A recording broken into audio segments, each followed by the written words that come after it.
Hi, and welcome to... Can you hear me? Können Sie mich hören? Klaus, turn that damn thing off! Okay, besser. Welcome to Grundkurs English, and sorry about that, but did you recognize the sound? It's like music to my ears. My favorite car sounds like that. Here, here. Yeah. I brought a picture for you. Isn't it beautiful? It's a DB Mark III, and es hat überhaupt nichts zu tun mit Deutsche Bahn. James Bond is driving one of these babies, of course, with some special equipment. And there we are, at today's literature. Ian Fleming invented James Bond, and yes, there were books before the movies. And our grammar agent, Carolyn, will show us the present perfect and the present perfect continuous today. But first, as promised, Bond. James Bond. Our piece of literature for today is from Goldfinger. Mr. Bond is on a mission in his Aston Martin DB3 to the famous town of Sandwich. Don't worry if you don't understand every word. It's a lot of spy language. Yeah, he's here. Bond settled back into second and let the car idle. He reached for the white gunmetal case of Moreland cigarettes on the neighboring bucket seat, fumbled for one and lit it from the dashboard. He had chosen the A2 in preference to the A20 to Sandwich because he wanted to take a quick look at Goldfinger Land, Reculver and those melancholy forsaken reaches of the Thames which Goldfinger had chosen for his parish. He would then cross the Isle of Thanet to Ramsgate and leave his bag at the Channel Packet, have an early lunch and be off to Sandwich. The car was from the pool. Bond had been offered the Aston Martin or the Jaguar 3.4. He had taken the DB3. Either of the cars would have suited his cover, a well-to-do, rather adventurous young man with a taste for the good, the fast things of life. But the DB3 had the advantage of an up-to-date triptych, an inconspicuous colour, battleship grey, and certain extras which might or might not come in handy. These included switches to alter the type and colour of Bond's front and rear lights if he was following or being followed at night, reinforced steel bumpers, fore and aft, in case he needed to ram, a long-barreled Colt 45 in a trick compartment under the driver's seat, a radio pickup tuned to receive an apparatus called the Homer, and plenty of concealed space that would fox most customs men. Bond saw a chance and picked up 50 yards, sliding into a 10-yard gap left by a family saloon of slow reactions. The man at the wheel, who wore that infallible badge of the bad driver, a hat clamped firmly on the exact center of his head, hooted angrily. Bond reached out of the window and raised an enigmatically clenched fist. The hooting stopped. Nowadays, renting a car is as easy as 1, 2, 3. You book it online, and when you arrive to your destination, you pick it up and drive away. If everything would be so perfect in life, it would be boring. And the English grammar is, well, what do you think, Carolyn? Is there anything we can learn from this car rental experience? Na, was für eine Frage, Eric, aber natürlich. Heute haben wir etwas besonders Schönes für Sie. Zumindest der Name ist schön. Die vollendete Gegenwart. Ach ja. Als Grammatik ist sie leider nicht so schön, die vollendete Gegenwart. Die Form heißt zwar Present Perfect Simple, also auch einfaches Perfekt, aber so einfach ist sie leider nicht. Für uns Deutsche ist das wohl eine der schwierigsten Zeitformen des Englischen, weil sie nämlich im Englischen eine andere Funktion hat als bei uns. Im Deutschen ist das die Form wie bei Ich habe gegessen. Sie drückt also die Vergangenheit aus. Im Englischen allerdings hat sie eine Brückenfunktion zwischen Vergangenheit und Gegenwart. Es interessiert dabei weniger, wann etwas stattgefunden hat, sondern wichtig sind die Auswirkungen auf die Gegenwart. Bevor wir uns ein paar Beispiele von Erics Amerikareise anschauen, zeige ich Ihnen noch kurz, wie die Form überhaupt gebildet wird.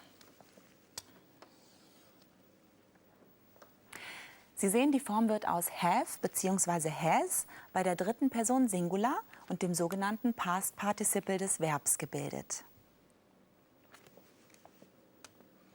Jetzt haben wir hier noch einmal alle Konjugationen. He, she, it has done und we, you, they have done. Dann ist das Past Participle von to do. So, jetzt schauen wir uns ein paar Beispiele bei Eric an. Hi,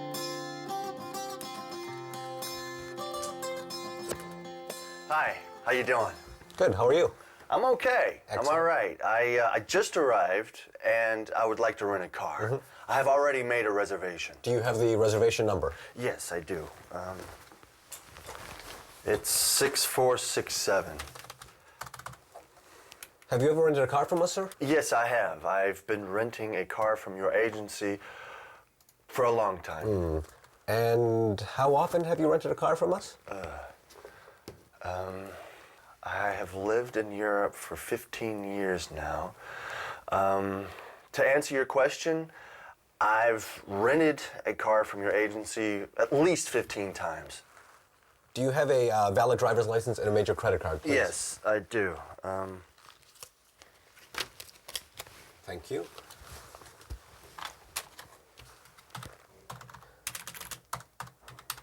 How many days would you like to rent the car? For 10 days, please. 10 days. Do you have an idea where you want to go? We offer electronic tour guides. Well, I'll be in Boston. No, I don't need an electronic tour guide. Thank you.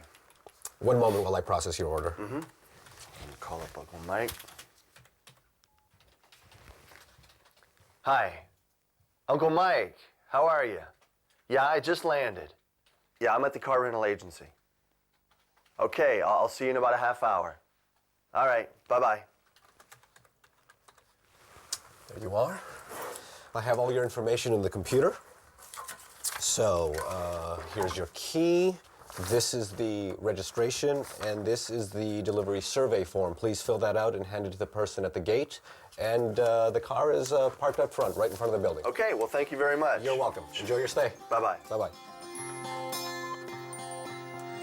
Oh, Eric, du hast schon genug gearbeitet heute. Jetzt ruh dich erst mal aus und schalte in den mentalen Leerlauf, während ich mich um deine Grammatik kümmere. Ich habe ja vorhin gesagt, dass das Present Perfect Simple eine Brücke zwischen Vergangenheit und Gegenwart schlägt. Passen Sie noch einmal bei diesem Beispiel gut auf.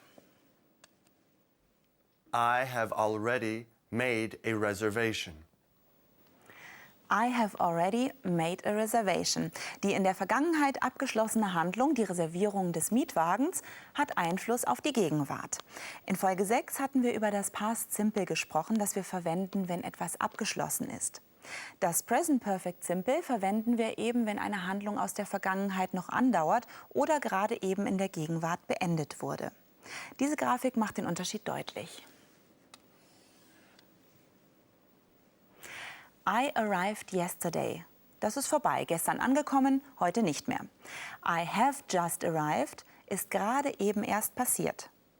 Im Deutschen ist der Unterschied zwischen ich sah ihn und ich habe ihn gesehen nicht so groß. Die Bedeutung ist gleich. Im Englischen muss man aber schon schauen, ob man das Past Simple oder das Present Perfect Simple wählt. Jetzt habe ich was Schönes für Sie, die Jenny-Regel. Das Present Perfect Simple wird verwendet bei unbestimmten Zeitangaben, bei den Jennys. Wenn Sie eines dieser Wörter in einem Satz benutzen möchten, dann nichts wie her mit dem Present Perfect Simple. Und weiter geht's mit dem fröhlichen Automieten und 2 weiteren Einsatzmöglichkeiten für das einfache Present Perfect. How often have you rented a car from us, sir? I have rented your cars at least 15 times. Der gute Mann am Schalter fragt nach dem Ergebnis von Erics Handlung in der Vergangenheit. How often have you rented a car from us? Und Erics Antwort ist dieses Ergebnis, at least 15 times. Er antwortet im Present Perfect Simple, da es sich um das Ergebnis einer Handlung in der Vergangenheit handelt, das in der Gegenwart eine Rolle spielt. Jetzt übergebe ich erstmal an Eric. Eric, vielleicht hättest du lieber ein Fahrrad ausleihen sollen. Fahrradfahren soll ja auch gut für die Figur sein. Chicken Dentori. How about a Rogan Josh? Eric, what are you doing? Oh, sorry. Ja, ich habe ein bisschen Hunger. Also übrigens, wir Amerikaner halten nichts von Radfahren. Das verbraucht zu wenig Benzin und macht viel zu wenig Krach. Well, back to the important things. Essen. Food. I think it's time to call a cowboy.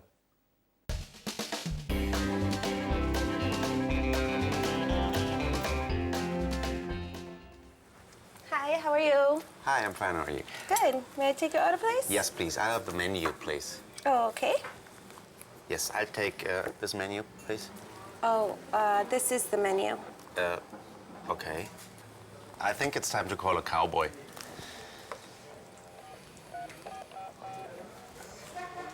Hey, cowboy. I have a problem communicating. Can you please come to the rescue?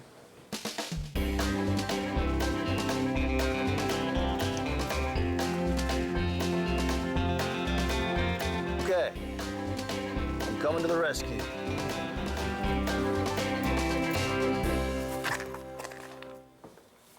Seems to be the problem, partner. Ich möchte ein Menü bestellen, aber die Bedienung gibt mir immer nur diese Speisekarte.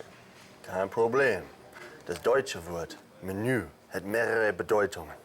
Auf Englisch hat das Wort Menu nur eine. Erstens, Menü als Computermenü oder Speisekarte ist gleich Menü. Beispiel, kannst du mir bitte die Speisekarte geben? Can you please give me the menu? Und zweitens, Menü als ein Essen mit mehreren Gängen ist gleich a meal with several courses. Beispiel, ich nehme das Menü mit ein Bier, bitte. I'll take the meal with the 3 courses, please, and a beer. Thank you, cowboy. Now I know the difference between menu and menu. It's a pleasure, partner. Just remember one thing. When you find yourself in a hole, the first thing you do is stop digging. The second thing you do is call a cowboy.